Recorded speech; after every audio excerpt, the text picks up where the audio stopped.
Apa? Gus boleh nanya ini nggak, kemarin Pak Prabowo sama Pak SBY ketemu, PKB dapat info soal itu nggak sih Gus? Belum dengar itu. Tapi kalau menanggapi pertemuan dari Pak Prabowo ketemu Pak Jokowi, sekarang ketemu Pak SBY, gimana Gus? Ya sejak awal kan Pak Prabowo memang ingin menjalin semua mantan-mantan presiden ya. Sehingga terjadi sinergi, kemudian rekonsiliasi kalau ada perbedaan, dan tentu saja namanya tokoh-tokoh nasional seperti mantan presiden memiliki kontribusi, jejak sejarah, dan tentu saja akan bisa mensupport kesuksesan pemerintahan. Ada kaitannya sama pilkada nggak sih Gus sebenarnya? Nggak tahu, saya nggak tahu. Kan kata Caimin dengan mengatakan kalau misalnya memang menjalin hubungan dengan mantan-mantan presiden, berarti sebentar lagi juga akan melakukan pertemuan juga dengan Megawati, ada bocoran nggak? Belum tahu, belum tahu. Maksudnya tapi kalau Kim Plus di Jakarta sendiri bisa dipastikan solid nggak sih Gus? Ya lihat aja, solid aja menurut saya. Solid buat pemenangan RK Suswono Ya, gimana? solid kayaknya. Anda masih meyakini satu putaran Gus? Nggak tahu, kita lihat.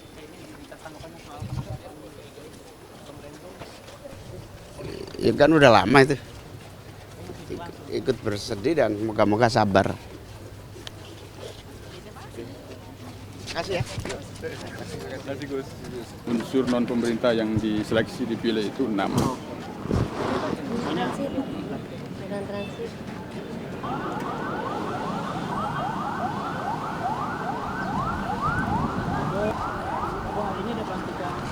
Segala dia. Oh, bantu pajak. Itu Pak Seto tanya tuh, yang dia sekretaris eksekutif. Nanti ya. Total ada berapa? Ada berapa yang dilantik? Total anggotanya yang dilantik ada 7 termasuk wakil ketua. 7 termasuk wakil ketua. Iya. Mas Seto sebagai apa Mas? Hah? Kalau Mas Seto sebagai apa? Nanti aja ya, setelah pelantikan ya. Terima kasih.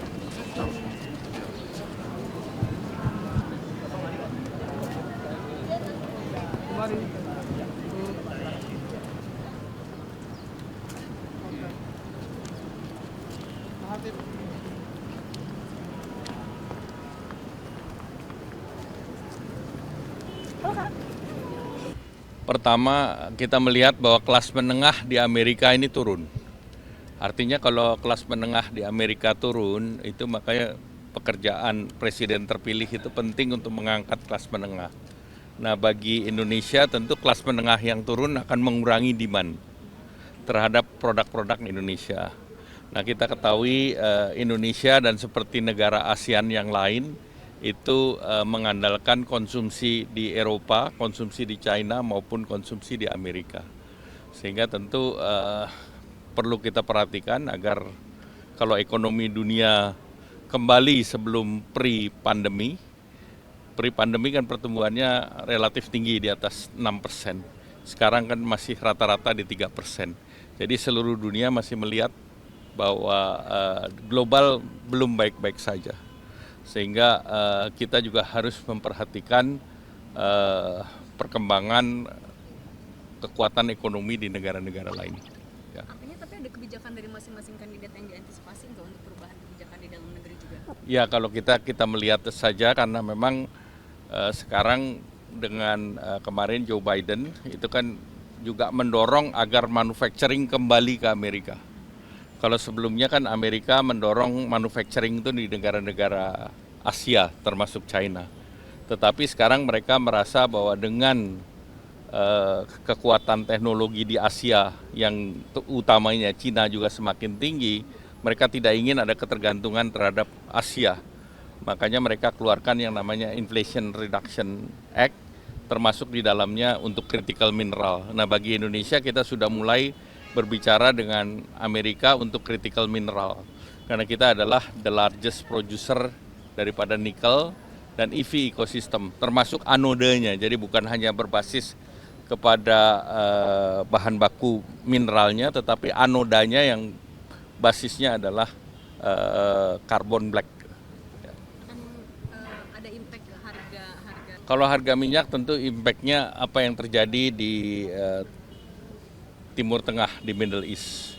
Berapa jauh tit and tet antara Iran dan Israel. Tetapi tentu kepemimpinan di Amerika akan sangat berpengaruh juga terhadap baik itu perang di Ukraina maupun perang di Israel. Terima kasih. Makasih Pak. Ya.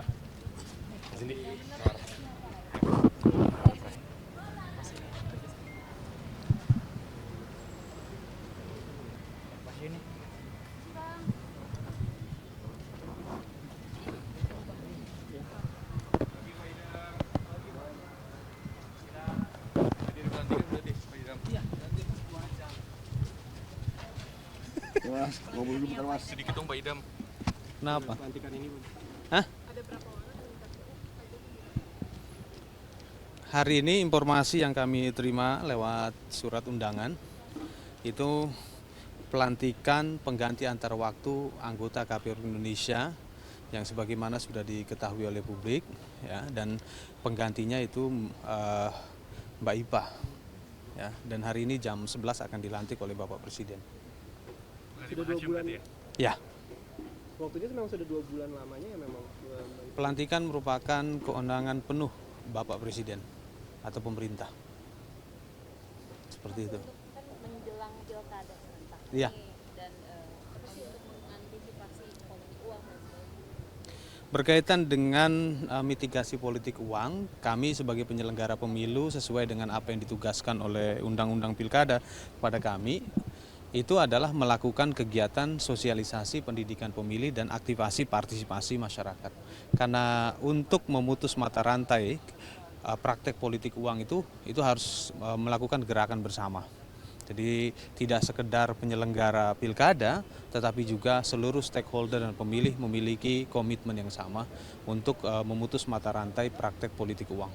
Tapi kalau mengawal KPUD agar lancar pilkada mulai dari logistik sampai pelaksanaan dan perhitungan gimana? Hari ini informasi yang kami terima dari Divisi Logistik, Mas Yulianto Sudrajat menyampaikan logistik itu lancar, dan untuk informasi lebih lanjut nanti bisa wawancara kepada Mas Yulianto Sudrajat. Dan insya Allah persiapan menjelang hari H, khususnya pemungutan, penghitungan dan rekapitulasi, semuanya sudah dipersiapkan dengan sebaik-baiknya. Kami yakin tidak ada gangguan ataupun hambatan sehingga pemilih di TPS dapat terlayani dengan baik.